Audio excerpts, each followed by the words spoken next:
এই বইটা ছিল সেলফ ডেভেলপমেন্টের জন্য পড়া প্রথম বই। আমার মনে আছে এই বইটা পড়া শেষ করে আমি আমার 14 বছরের নেফিউকে কনভিন্স করছিলাম এই বলে, আচ্ছা তুমি চাও না যে তোমার আব্বু আম্মু তুমি যা চাও সেটা ওরা তোমাকে দেখ, এই বইটা পড়ো, তাহলে তুমি জানবা কিভাবে তুমি তোমার প্যারেন্টসকে মানাতে পারবা তোমাকে সেটা দিতে যেটা তুমি চাও। বিশ্বের বেশিরভাগ ওয়ার্ল্ড নোন লিডার্স এই বইটা পড়েছে। এত ইনফ্লুয়েন্সিয়াল এবং ইম্পর্টেন্ট এই বইটা, এটা আমার মতে প্রত্যেকটা মানুষের একবার হলেও জীবনে এই বইটা পড়া উচিত। আমার বইটা পড়ে মনে হয়েছিল এটা একটা সিক্রেট বুক, যেটা একটা মানুষের জীবন বদলায় দেওয়ার ক্ষমতা রাখে। আর যারা এই বইটা পড়ে নাই তারা জানবেও না যে তারা জীবনে কতটা পিছিয়ে থাকছে। এই বইটার লেখক ডেল কার্নেগি একজন সেলস পারসন এবং পাবলিক স্পিকার ছিলেন। মানুষের তার কাছে এই হাই ভ্যালু স্কিলস শেখার খুব আগ্রহ ছিল। তার পাবলিক স্পিকিং এবং ইন্সপায়ার করার ক্ষমতার জন্য সে মানুষের কাছে পরিচিত ছিল। তার সাফল্যের গল্প শুনে অনেকেই জানতে চাইতো কিভাবে তারা নিজেরাও উন্নতি করতে পারবে জীবনে। কার্নেগি বুঝে গিয়েছিলেন যে তার এই স্কিলগুলো খুবই দামি এবং এই স্কিলগুলোই তাকে সাফল্য এনে দিয়েছে। এই উপলব্ধি থেকে তার এই কোর্সের শুরু। আর তাই ডেল কার্নেগি 1912 সালে প্রথমবারের মতো তার নিজের কোর্স চালু করলো। ডেল কার্নেগির লক্ষ্য ছিল সাধারণ মানুষকে শেখানো কিভাবে কমিউনিকেশন স্কিল, সেলফ ডেভেলপমেন্ট এবং লিডারশিপ স্কিলস গড়ে তোলা যায়। তিনি বিশ্বাস করতেন জীবনের মান উন্নত করতে হলে সবার আগে নিজের ভেতরের শক্তিগুলোকে বের করে আনতে হবে। আর এই উদ্দেশ্যেই তিনি তার কোর্স শুরু করেন, যা আজও বিশ্বজুড়ে প্রশংসিত। সেই সময়টাতে কোর্স শব্দটা তেমন পরিচিত ছিল না মানুষের কাছে। অনেকের কাছে ভুল বোঝা আর সন্দেহের বিষয় ছিল এই কোর্স। কিন্তু কার্নেগি সেই সময় সাহস করে এটা চালু করেন এবং তার এই কোর্স, যেটা কার্নেগি ট্রেনিং হিসেবে পরিচিত, হাজারো মানুষকে কনফিডেন্ট লিডার, সফল সেলস পারসন এবং দক্ষ কমিউনিকেটর বানাচ্ছে। বাংলাদেশেও অনেকে আজও কোর্সকে ছোট বা নেগেটিভ ওয়ার্ড ইউজ করে বলেন। তাবিজ বিক্রেতা, ব্যবসা, এই ব্যবসা ওয়ার্ডটাকে খুব নেগেটিভ টোনে ইউজ করে। কিন্তু সত্যি কথা হলো, একটা ভালো কোর্স আপনার 6 বছরের ডিগ্রিকে 6 মাস 1 বছরে শেখাতে পারবে। 2024-এও এসে যারা কোর্স করা বা করানোকে ছোট করে দেখেন আর লাখো কোটি টাকা দিয়ে ইউনিভার্সিটিতে পড়াকেই খুব সম্মানের কিছু ভাবেন, তাহলে আপনি এখনো 100 বছর আগের মানুষের মাইন্ডসেট নিয়েই আছেন। এই বইটা প্রথম best seller self help book হিসেবে বুক ছিল। আর এটাতে বলা লেসনগুলো প্রতিদিনের জীবনের জন্য প্রত্যেকটা মানুষের জানা উচিত। এই বইটাতে বলা প্রিন্সিপালগুলো খুবই সহজ, আর বোথ পার্সোনাল আর প্রফেশনাল লাইফের জন্য এটা মাস্ট রিড একটা বই। এই বইটা থেকে আমি একটা লেসন শেয়ার করব, যা জেনে আপনি নিজ উদ্যোগেই এই ভিডিওটা আপনার ভালোবাসা মানুষের সাথে শেয়ার করবেন। কারণ আমরা সবাই চাই আমার কাছের মানুষটাও যেন লাইফের এই ইম্পর্টেন্ট লেসনগুলো মিস না করে। প্রায় 90 বছর আগের লেখা এই বইটা আমাদের সব টুলস দিয়েছে। আপনি জানবেন মানুষের সাথে ব্যবহার করার কৌশল, এমন কৌশল যার দ্বারা মানুষ আপনাকে পছন্দ করবে, আর নিজের চিন্তাধারা দিয়ে কিভাবে মানুষকে আপনার কথাটাই মানাতে বাধ্য করতে পারবেন। আপনি কি লক্ষ্য করেছেন কিছু মানুষ খুব সহজেই বন্ধু বানিয়ে ফেলতে পারে? মানুষ তাদের পছন্দ করে, আপনিও তাদের পছন্দ করেন, কিন্তু ঠিক বুঝতে পারেন না কেন। কারণ হলো সেই মানুষগুলো মানুষের সাথে মেশার কৌশলগুলো জানে। প্রথম প্রিন্সিপাল, মানুষের সাথে ব্যবহার করার কৌশল। মৌচাকে লাথি মারবেন না। মনে রাখবেন, মধু সংগ্রহ করতে হলে মৌচাকে লাথি মারা যাবে না। অর্থাৎ কাউকে নিয়ে সমালোচনা করা, দোষারোপ করা, অভিযোগ করা, এসব বন্ধ করতে হবে। এসব করলে একে তো আমরা আমাদের ব্রেনকে রংভাবে প্রোগ্রামিং করতে থাকবো, যেমন আমাদের ব্রেন তখন শুধু এসবই খেয়াল করবে, মানুষের ভুল আর দোষগুলোই দেখা, শুধু এগুলোই আমাদের চোখে পড়বে। আর দ্বিতীয়ত, কার্নেগি বলেছেন যে কোনো বোকাই সমালোচনা, দোষারোপ আর অভিযোগ করতে পারে, আর বেশিরভাগ বোকারাই তা করে। আমরা যখন আমাদের কাছের মানুষ, পার্টনার, বাচ্চা, ভাই, বোন বা আমাদের এমপ্লয়িজ তাদের শুধরাতে চাই, কিন্তু এই শুধরানোর জন্য আমরা যে ল্যাঙ্গুয়েজ, যে কথা বলি, সেটা একদমই ভুল। আমরা ভাবি আমরা খুব স্ট্রেট ফরওয়ার্ড, একদম র ভাষায় কথা বলে ফেলি যে তুমি মিথ্যাবাদী, তুমি এমন কাজ করতে পারো, আমি বিশ্বাস করতে পারছি না, তোমার লজ্জা করা উচিত, তুমি কখনো কি ভেবে কথা বলো না, তুমি অলস। এই ধরনের কথা বলা খুব সহজ, কিন্তু এতে কোনো লাভ হয় না, বরং যাকে বলছেন সেই মানুষটা আপনার থেকে আরো দূরে হয়ে যাবে। আর আপনি আসলে যা চাচ্ছেন এগুলো বলে তার থেকে, সেটার প্রতি তার মাইন্ডে একটা রেজিস্ট্যান্ট ক্রিয়েট হয়ে যায়, তাদের আত্মসম্মানে আঘাত লাগে। এবং এতে ক্ষোভ তৈরি হয়। আপনি তো বলে আপনার রাগটা ঝেড়ে ফেলেন, কিন্তু সেটার পরিণতি কোনো পজিটিভ কিছু আসবে না। তাই যখন কাউকে নিয়ে সমালোচনা বা কিছু নেগেটিভ বলতে ইচ্ছা করবে, একটু থেমে যাবেন, নিজেকে জিজ্ঞাসা করবেন এই মানুষটা কেন এমন আচরণ করছে। হয়তো এমন কিছু কারণ আছে যা আমি জানি না, সেই কারণটা বের করার চেষ্টা করবেন। মনে রাখবেন, আপনার দ্বারা অনেক ভুল হয়, কিন্তু আপনি নিজেকে অপছন্দ করেন না, কারণ আপনি সেই ভুলগুলোর কারণ জানেন। কিন্তু আমরা যখন অন্যের ভুল দেখি, তখন আমরা কারণ জানতে ইচ্ছাও প্রকাশ করি না, সরাসরি তাদের দোষারোপ করতে লেগে যাই। আরও কিছু এক্সাম্পলস দিয়ে বলি, যেমন এভাবে বলাটা ভুল হবে যে এই রিপোর্টটা তো ওয়েস্ট হয়েছে, তুমি কিছুই পারো না। সঠিক অ্যাপ্রোচ হচ্ছে এভাবে বলা, আমি দেখতে পাচ্ছি এই রিপোর্টটা বানাতে তুমি অনেক এফোর্ট দিয়েছো, এখন কিছু পয়েন্টস অ্যাড করলে এটা পারফেক্ট হয়ে যাবে। ফ্যামিলিতে এটা কিভাবে প্র্যাকটিস করতে পারেন সেটার কিছু এক্সাম্পলস দিয়ে বলি। একটা ব্যাড অ্যাপ্রোচ হবে এভাবে বলা যে তোমার রুমের কন্ডিশন দেখেছো, এত অগোছালো তুমি। সঠিক অ্যাপ্রোচ হবে এভাবে বলা যে রুমটা অর্গানাইজ করে ফেললে পড়াশোনা করতে মন ভালো লাগবে, চলো আমরা গুছিয়ে ফেলি। আমি এই লেসনটা শিখেছি যখন আমেরিকাতে আমার একটা ফ্রেন্ডের বেবি দেখতে আমি হসপিটালে গিয়েছি। আমি হসপিটাল রুমে ছিলাম, একটা নার্স এসে দেখলো যে রুমটা অগোছালো হয়ে আছে। নার্সটা খুব সুন্দর করে বলল, চলো আমরা রুমটা অর্গানাইজ করে ফেলি।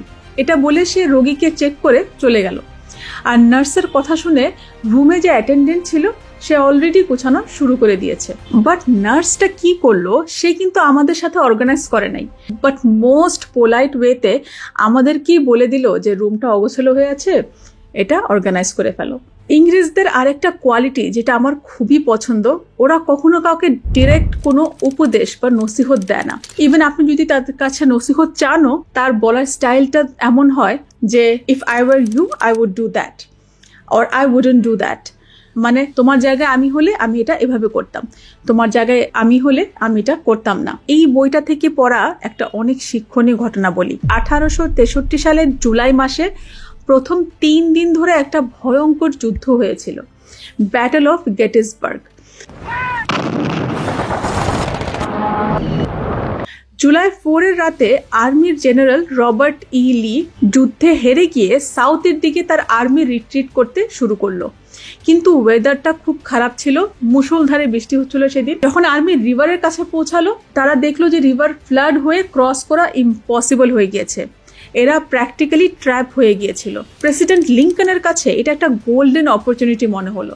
উনি ভাবলো যে এই সুযোগে জেনারেল লির আর্মিকে ক্যাপচার করে যুদ্ধটা শেষ করা যায়। তাই উনি তার ইউনিয়ন আর্মি কমান্ডার জেনারেল মিডকে অ্যাট্যাক করার অর্ডার দিলেন। কিন্তু জেনারেল মিড অ্যাট্যাক করতে অনেক সময় নিয়ে নেয়, আর এই ফাঁকে জেনারেল লির আর্মি পালায় যায়। লিঙ্কন এই বিষয়টা নিয়ে খুব ফ্রাস্ট্রেটেড হয়ে গেলেন।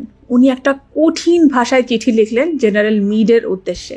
চিঠিতে উনি ওনার ডিসঅ্যাপয়েন্টমেন্ট, ফ্রাস্ট্রেশন সব এক্সপ্রেস করলেন। কেমন করে উনি এত বড় একটা সুযোগ মিস করতে পারলেন। এখন ভাবতে পারেন এই চিঠিটা পড়ার পর জেনারেল মিডের কেমন লেগেছিল। আসল ঘটনা হচ্ছে, লিঙ্কন এই চিঠিটা লিখে কখনো জেনারেল মিডকে এই চিঠিটা পাঠাই নাই। লিঙ্কনের মারা যাবার অনেক বছর পরে এই লেটারটা তার পেপারসের মধ্যে পাওয়া গিয়েছিল। হয়তো লিঙ্কন লেটারটা লিখে বুঝতে পেরেছিল যে এত দ্রুত জেনারেল মিডকে জাজ করা ঠিক না। গেটিসবার্গের সে 3 দিনের যুদ্ধটা ভয়ঙ্কর ছিল, হাজার হাজার সোলজার্স মারা গিয়েছিল। লিঙ্কন ভেবেছিলেন তিনিও যদি মিডের মতো এত রক্ত আর ডেথ দেখতেন, তাহলে হয়তো নিজেও এত সহজে অর্ডার পাওয়ার সাথে সাথেই অ্যাটাক করার কথা ভাবতেন না। যখন আমরা কাউকে ক্রিটিসাইজ করতে যাই, তখন একটু থেমে যাওয়া উচিত, চেষ্টা করা উচিত সামনের মানুষটার পার্সপেক্টিভটা বোঝার, কেন ওরা এরকম করলো সেটা বুঝতে চেষ্টা করা। আন্ডারস্ট্যান্ডিং আর ফরগিভনেস থেকে সিম্প্যাথি, টলারেন্স আর কাইন্ডনেস আসবে। মনে রাখবেন, ক্রিটিসিজম অর্থাৎ সমালোচনা, যেটাকে খোঁটা দিয়ে কথা বলা হয়, সেটা মানুষকে কষ্ট দেয়। আর কষ্ট দিয়ে কথা বললে সেটা কখনই কারো উপকারে আসে না। ক্রিটিসিজমের বদলে অলওয়েজ সাজেশনস দিতে হবে, সলিউশনে ফোকাস করতে হবে, প্রবলেমে না। সিম্পল ফর্মুলা, তুমি ভুল করেছো এটা বলার জায়গায় বলতে হবে চলো দেখি কিভাবে এটা বেটার করা যায়। তাই নেক্সট টাইম যখন কাউকে কিছু করতে বলবেন, মনে রাখবেন মৌচাকে লাথি মারলে মধু পাওয়া যায় না। ক্রিটিসিজম, সমালোচনা মানুষের ইগোকে হার্ট করে, আর সেটার ফলে দেখবেন সেই মানুষটা আপনার থেকে আরো দূরে চলে যেতে থাকবে। দ্বিতীয় প্রিন্সিপাল, এমন কৌশল যার দ্বারা মানুষ আপনাকে পছন্দ করবে। আজকে একটা মজার সিক্রেট শেয়ার করব আপনাদের সাথে। এমন একটা ট্রিক যা জানলে সবাই আপনাকে পছন্দ করবে। মানুষকে দিয়ে কিছু করাতে হলে তাদেরকে তা করতে ইচ্ছুক করতে হবে। মানুষ প্রশংসিত হতে চায়, গুরুত্বপূর্ণ হতে চায়। এটা একটা গভীর মানবিক চাহিদা। আপনি যদি এই চাহিদা পূরণ করতে পারেন, তখন মানুষ আপনাকে ভালোবাসবে। এখন এখানে প্রশংসা আর চাটুকারিতার মধ্যে পার্থক্য আছে। সত্যিকারের প্রশংসা এমন হবে, যেমন আপনার প্রেজেন্টেশন থেকে অনেক কিছু শিখলাম। আর একটা ফ্ল্যাটারি প্রশংসা এমন হবে, আপনি হলেন সবচেয়ে ভালো প্রেজেন্টার যাকে আমি আমার লাইফে দেখেছি। ডিফারেন্সটা বুঝতে পারছেন? কনস্ট্রাকটিভ প্রশংসা করতে হবে। আরও সিম্পল এক্সাম্পল দিয়ে বলি। ধরেন আপনি রেস্টুরেন্টে গিয়েছেন, দুইটা ওয়েটার আপনার কাছে আসলো। ফার্স্ট ওয়েটার বলল, কি খাবেন বলেন? আর সেকেন্ড ওয়েটার বলল, স্যার ওয়েলকাম, আপনি কি ঝাল খাবার পছন্দ করেন? ভেরি গুড চয়েস, আমাদের স্পেশাল চিকেন আছে, কাস্টমাররা খুবই পছন্দ করে, আপনার জন্য পারফেক্ট হবে। এখন বলেন তো কোন ওয়েটারটা আপনার কাছে বেটার লাগবে? অবভিয়াসলি সেকেন্ড ওয়েটারটা, তাই না? কারণটা কি? কারণ সেকেন্ড ওয়েটারটা আপনাকে ইম্পর্টেন্ট ফিল করিয়েছে। এইটাই হলো সেই বিগ সিক্রেট। মানুষ ইম্পর্টেন্ট ফিল করতে চায়। অ্যাপ্রিসিয়েশন আর ফ্ল্যাটারির ডিফারেন্স হলো, অ্যাপ্রিসিয়েশন হলো অরিজিনাল ডায়মন্ড আর ফ্ল্যাটারি হলো ফেক ডায়মন্ড। দুটাই বাইরে সেম দেখায়, মানে দুটাই প্রশংসা করা হচ্ছে, কিন্তু দুটার ভ্যালু অনেক আলাদা। অফিসে খুব কমন একটা জিনিস দেখা যায়, বসদের এমপ্লয়িজরা ফ্ল্যাটার করে। যেমন, boss you are always right. Right way হচ্ছে এভাবে বলা, বস আপনার স্ট্র্যাটেজিটা প্র্যাকটিক্যাল, টাইমলাইনটাও রিয়েলিস্টিক। মনে রাখবেন, অ্যাপ্রিসিয়েশন স্পেসিফিক হয়, অ্যাপ্রিসিয়েশন রিয়েল অবজারভেশন থেকে আসে। সামনের মানুষের এফার্ট নোটিস করে বলতে হয়, আর জেনুইন থাকে। মানুষ কিন্তু বুঝতে পারে কে জেনুইন আর কে ফেক। তৃতীয় প্রিন্সিপাল হচ্ছে, নিজের চিন্তাধারা দিয়ে কিভাবে মানুষকে আপনার কথাটাই মানতে বাধ্য করতে পারবেন। মানে হচ্ছে আপনি তার মধ্যে ইচ্ছা জাগাবেন আপনার কথাটা মানার জন্য। কার্নেগি বলেন, অন্য মানুষকে প্রভাবিত করার একমাত্র উপায় হলো তারা যা চায় সেই বিষয়ে কথা বলা, আর সে সেটা কিভাবে পাবে তাকে তা দেখানো। প্রতিটা মানুষ কিছু না কিছু চায় বলেই কাজ করে। তাই বুদ্ধিমানের মতো আপনার চাহিদার কথা না বলে শ্রোতার চাহিদার কথা বলতে হবে। কথা বলার আগে নিজেকে জিজ্ঞেস করে নেবেন যে কিভাবে এই মানুষটাকে আমি যেটা চাচ্ছি সেটা করতে ইচ্ছুক করা যায়, সে কিসে ইন্টারেস্টেড। থিওডোর রুজভেল্ট, উনি শুধু আমেরিকার 26তম প্রেসিডেন্টই ছিলেন না, উনি ছিলেন একজন অসাধারণ কনভারসেশনালিস্ট, অর্থাৎ কথাবার্তার মানুষ।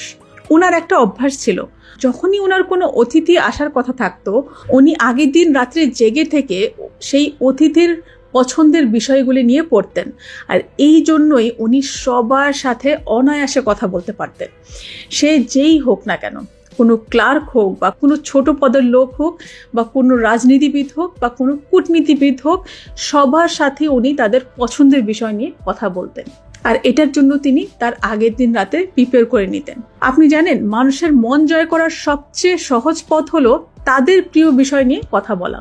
আমরা সবাই স্বভাবতই নিজেদের কথা বলতে পছন্দ করি, এটা খুবই স্বাভাবিক। কিন্তু অন্যের কথা শোনার জন্য মনকে তৈরি করতে হয়। আপনি যদি অন্যদের কথা আন্তরিকভাবে শুনতে শেখেন, তাদের আগ্রহের বিষয়গুলি বুঝতে চেষ্টা করেন, তাহলে দেখবেন মানুষ আপনার সাথে কথা বলে একটা খুশি অনুভব করবে।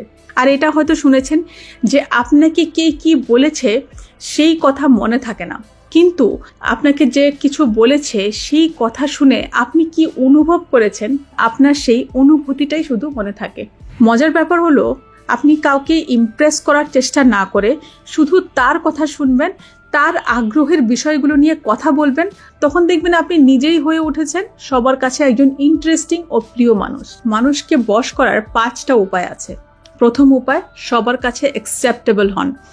2 বছর ধরে নিজের কথা বলার চেয়ে 2 মাসে অন্যদের প্রতি জেনুইন ইন্টারেস্ট অর্থাৎ আগ্রহ দেখালে আপনি বেশি বন্ধু বানাতে পারবেন। যখন কেউ আমাদের প্রশংসা করে, আমরা তার প্রতি আগ্রহী হয়ে উঠি। অন্যের জন্য চিন্তা ভাবনা করে কাজ করতে হবে। তাদের আগ্রহের বিষয়গুলোতে সত্যিকারের আগ্রহ দেখান। যে আপনি যখন কারোর সাথে কথা বলেন, সেই কথায় প্রতি সেন্টেন্সে আমি আমি আমি থাকে, নাকি তুমি কি মনে করো, তোমার এক্সপিরিয়েন্স, অর্থাৎ তুমি বা তোমার শব্দটা বেশি থাকে। মনে রাখবেন, মানুষ নিজের কথা শেয়ার করতে ভালোবাসে। জেনুইন ইন্টারেস্ট দেখাবেন, অ্যাক্টিভ লিসেনিং করতে হবে, মানে প্রেজেন্ট থেকে শুনতে হবে। ফোন চেক করা যাবে না যখন কারোর সাথে কথা বলছেন। এই টিপসগুলো ফলো করলে দেখবেন মানুষ অটোমেটিক্যালি আপনার সাথে কমফোর্টেবল ফিল করবে।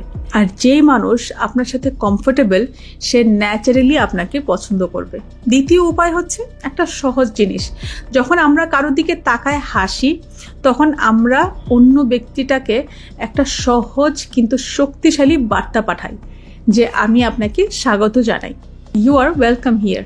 যেমন একটা সাধারণ উদাহরণ, আপনি যখন একটা নতুন অফিসে প্রথম দিন যান, সেখানে একজন সহকর্মী আপনাকে হেসে স্বাগত জানায়, সেই মুহূর্তে আপনার কেমন ফিল হবে? আপনি নিশ্চয়ই আরও স্বাচ্ছন্দ্য বোধ করবেন, তাই না? কারণ তার হাসি আপনাকে বলে আপনি এখানে স্বাগত, আমরা আপনাকে নিয়ে খুশি। এভাবে একটা সরল হাসি মানুষের মনে আপনার জন্য একটা পজিটিভ ইম্প্যাক্ট ক্রিয়েট করে, একটা পজিটিভ সম্পর্ক বা এনভায়রনমেন্ট ক্রিয়েট করে। আমার আশেপাশের আওয়াজ আর এনভায়রনমেন্ট দেখে বুঝতে পারছেন যে আমি বাংলাদেশে আছি। আমি বাংলাদেশে এসে এই জিনিসটা খুবই মিস করছি। বাইরের দেশে কোনো কারোর সাথে চোখে চোখ হলে আমরা একটা সুইট স্মাইল দিই, এখানে এই জিনিসটা একদমই নাই। এখানে আমি স্মাইল দিলে খুব উইয়ার্ড ভাববে, এখানে সেই স্মাইল দেওয়ার কালচারটাই নাই। তৃতীয় উপায় হচ্ছে মানুষের নাম মনে রাখতে হবে। একজন মানুষের কাছে তার নিজের নাম হলো যে কোনো ভাষায় সবচেয়ে মিষ্টি এবং গুরুত্বপূর্ণ শব্দ। আমাদের নাম আমাদের কাছে খুব বিশেষ, কারণ এটা আমাদের আইডেন্টিটি, আমাদের অস্তিত্ব। নাম মনে রাখার ক্ষমতা শুধু রাজনীতিতে নয়, ব্যবসা এবং সামাজিক জীবনেও অনেক ইম্পর্টেন্ট। আপনি খেয়াল করবেন কোনো অ্যানাউন্সমেন্টে বা বাহিরে কোথাও কারোর মুখে নিজের নামটা শুনলে একটু ডিফারেন্ট আর ভালো অনুভব হয়। এটার বেস্ট এক্সাম্পল হচ্ছে অ্যান্ড্রু কার্নেগি। সে একজন অনেক বড় বিজনেসম্যান যে স্টিলের রাজা হিসেবে ফেমাস ছিলেন। উনি আজকের হিসেবে $310 বিলিয়ন মালিক ছিলেন, যা তাকে পৃথিবীর ৪র্থতম ধনী ব্যক্তি বানিয়েছে। এখন যেহেতু উনি কিং অফ স্টিল হিসেবে পরিচিত ছিল, এটা ভাবাটা খুব স্বাভাবিক যে উনি হয়তো স্টিল সম্পর্কে অনেক জ্ঞান রাখতেন। কিন্তু সত্যি কথা হলো উনি নিজে স্টিল সম্পর্কে বেশি কিছুই জানতেন না। ওনার কোম্পানিতে যারা কাজ করত তারাই স্টিলের বিষয়ে এক্সপার্ট ছিল। প্রশ্ন আসে, তাহলে উনি কিভাবে এই ব্যবসায় এত সাকসেসফুল? কারণটা খুবই সিম্পল, উনি মানুষের সাথে খুব ভালোভাবে ডিল করতে পারতেন। একটা ইন্টারেস্টিং ঘটনা বলি। জর্জ পুলম্যান নামে আরেকজন বিজনেসম্যানের সাথে ওনার কম্পিটিশন চলছিল ট্রেনের স্লিপিং কার নিয়ে। এক সময় দুজনেই প্রাইস কমাতে কমাতে লস করছিল। একদিন একটা হোটেলে তাদের দেখা হয়ে গেল। কার্নেগি সময় অপচয় না করে পুলম্যানকে দেখে তখনই একটা প্রপোজাল দিয়ে বসলো যে চলেন আমরা দুটো কোম্পানিকে মিলিয়ে ফেলি, অর্থাৎ মার্জ করে ফেলি। পুলম্যান প্রথমেই এই অফারটার প্রতি ইন্টারেস্টেড ছিল না, কিন্তু যখন পুলম্যান জিজ্ঞাসা করলো তাহলে সেই নতুন কোম্পানির নাম কি হবে, কার্নেগি বুদ্ধি খাটায় বলল পুলম্যান প্যালেস কার কোম্পানি। আর ব্যাস, এই এক কথায় ডিল ফাইনাল। মানুষের নাম তার কাছে সবচেয়ে সুইট জিনিস। ডেল কার্নেগি বলতেন প্রত্যেকটা মানুষকে ইম্পর্টেন্ট মনে করতে হবে। রেস্টুরেন্টের ওয়েটার হোক বা আপনার বস হোক বা ওয়াইফ হোক বা বাচ্চা হোক, সবাইকে সম্মান করতে হবে। কারো কাছে শুধু টাকা এসে পড়লেই তাকে সম্মান করা, এই মাইন্ডসেটটা আমাদের বাদ দিতে হবে। কারণ প্রত্যেকটা মানুষের কাছ থেকে কিছু না কিছু লার্নিং করার আছে। আপনার কার মেকানিক থেকে শুরু করে আপনার ছোট বেবি, সবার কাছ থেকে কিছু না কিছু শেখার আছে। তাই মনে রাখবেন, সাকসেসফুল হওয়ার জন্য শুধু টেকনিক্যাল নলেজ যথেষ্ট না, মানুষের সাথে গুড রিলেশনশিপ বানানোর স্কিলটাও অনেক ইম্পর্টেন্ট। জাপানের ক্লাস 1-2 বাচ্চাদেরকেও এইসব স্কিল শেখানো হয়। আর সেটা আসে যখন আমরা অন্য মানুষদের জেনুইনলি রেসপেক্ট করি, ভ্যালিউ করি। আমরা আমাদের বাচ্চাদের কথায় পাত্তাই দেই না, ভাবি সে কি আমার থেকে আর ভালো বুঝবে, আমি এই বয়স পর্যন্ত আসছি, এমনি এমনি কি আমার চুল পাকছে। কিন্তু আপনি এটা ভুলে যান যে আপনার বাচ্চার নতুন ফ্রেশ আইডিয়া হবে আর ক্রিয়েটিভিটি আপনার থেকে অনেক হাই হবে। তাই দেখবেন বাচ্চারা যখন কথা বলা শুরু করে, তাদের কথা শুনে আমরা অনেক সময় অবাক হই যে এটা কিভাবে বললো বা এটা কিভাবে বুঝলো। আমরা বড়রা বড় হতে হতে বায়াস হয়ে যাই, আমাদের ক্রিয়েটিভিটি হারাতে থাকি। কারণ ক্রিয়েটিভিটি আসে রিস্ক টেকিং থেকে, আর আমাদের শেখানো হয় রিস্ক অ্যাভয়েড করা। চতুর্থ উপায় হলো ভালো কমিউনিকেটর হতে হবে। মানুষের স্বভাবই হলো তারা একজন আগ্রহী শ্রোতা চায়, কেউ যে তাদের জীবনের গল্প বা সাফল্যের কথা শুনবে। আপনি যদি মন দিয়ে শোনেন আর একজন ভালো লিসেনার হতে পারেন। আর হ্যাঁ, লিসেনিং একটা স্কিল যেটা প্র্যাকটিস করে করে শেখা যায়। পঞ্চম উপায় হলো মানুষের প্রতি জেনুইন আগ্রহ দেখানো। আগ্রহী হতে হলে আগ্রহ দেখাতে হবে, অন্যের ইন্টারেস্টগুলো নোটিস করতে হবে, তাদের হবি নিয়ে জেনুইন প্রশ্ন করতে হবে, তাদের প্যাশন নিয়ে এক্সাইটমেন্ট দেখাতে হবে। জাস্ট নিজের কথা বলতে থাকা যাবে না। আমাদের ন্যাচারাল টেন্ডেন্সি থাকে নিজের কথা বলা স্টার্ট করে দেয়া। We should avoid that. যেমন কেউ আপনাকে বললো আমি গতকালকে 2 ঘন্টা জ্যামে আটকেছিলাম, আপনি তখন সাথে সাথে বলে উঠলেন আরে আমিও গতকালকে 3 ঘন্টা জ্যামে আটকেছিলাম। এটার বলার পরিবর্তে আপনার তারটাই শোনা কন্টিনিউ করতে হতো, বা সে যেটা বলেছে সেই রিলেটেড প্রশ্ন করতে হবে। ফেক ইন্টারেস্ট দেখাবেন না। মনে রাখবেন, যখন আপনি অন্যদের ইন্টারেস্টে জেনুইনলি ইন্টারেস্টেড হবেন তখন তারাও আপনার ফ্রেন্ড হতে ইন্টারেস্টেড হবে। খেয়াল করে দেখবেন এই মানুষের সাথে ব্যবহারের উপায় বা প্রিন্সিপালগুলা, যেমন অন্যের প্রতি ইন্টারেস্ট দেখানো, স্মাইল করা, নাম মনে রাখা, গুড লিসেনার হওয়া, গুড কমিউনিকেটর হওয়া, বা সামনের মানুষটার প্রতি জেনুইন ইন্টারেস্ট শো করা, এই সবগুলো প্রিন্সিপাল একটা ভালো মার্কেটের খুব ভালোভাবে ব্যবহার করে একটা হেলদি রিলেশনশিপ তার ক্লায়েন্টসের সাথে বানানোর জন্য, বা তার একটা ভালো ইনফ্লুয়েন্স ফেলার জন্য ক্লায়েন্ট বা কাস্টমারের উপর। কিন্তু এগুলো আমরা পার্সোনাল লাইফেও প্র্যাকটিস করলে আমাদের পার্সোনাল আর প্রফেশনাল লাইফ দুইটাই ইমপ্রুভ করবে, আর আমরা ভ্যালুয়েবল মানুষ আমাদের জীবনে অ্যাট্রাক্ট করতে পারবো। আর শুধু তাই না, এসব বিহেভিয়ার আপনি আপনার মধ্যে কাল্টিভেট করতে পারলে ইন ফিউচার আপনার বাচ্চারাও এই বিহেভিয়ারগুলো আপনার থেকে দেখে শিখবে, আর ন্যাচারালি এগুলো বিহেভিয়ার তাদের ভিতরেও বিল্ড হতে থাকবে। কি পয়েন্ট হচ্ছে, আপনাকে সামনের মানুষটার বেনিফিটটা শো করে দিতে হবে, তখন তারা নিজেরাই ইন্টারেস্টেড হয়ে যাবে। আপনি এই ভিডিওতে এই বুকের সামারিটা এনজয় করে থাকলে নেক্সট এই ভিডিওটাও মজা পাবেন দেখতে। এটা একটা সাইকোলজি বুকের summary. I am sure you will love it. আপনার মতামত কমেন্টে জানাতে ভুলবেন না। Till next time, stay safe and be productive.